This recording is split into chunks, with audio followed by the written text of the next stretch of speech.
ঈদ ছাড়া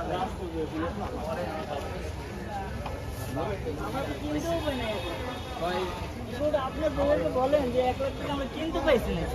1 লাখ বলতেছি না, তুমি একটা গরুতে 1 লাখ লাভ করবে, এটা তো ঠিক না। আমাদের চাওয়া আপনার তো দামাদামি করার সুযোগ আছে, তাই না? দামাদামি করার সুযোগ আছে। তুমি যে দাম চাইতেছো এটা তো কল্পনা বাইরে। কল্পনা করে আপনি একটা হলে আপনি একটা চয়েস করে নিয়ে নেন।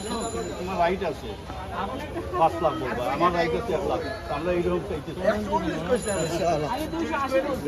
আমি ওখানে এক নাম্বার ডাম্পিং এর ভলান্টিয়াররা আপনার রাস্তাটা ক্লিয়ার করুন। এই যে খালি গাড়িগুলো বের করে দেন, আর সামনের গাড়িগুলো আপনার ওই যে মহিলা ডিগ্রি কলেজের সামনে ডাম্পিং এর দাঁড়া করায়, খালি গাড়িগুলো বের করে দেন ভলান্টিয়ার।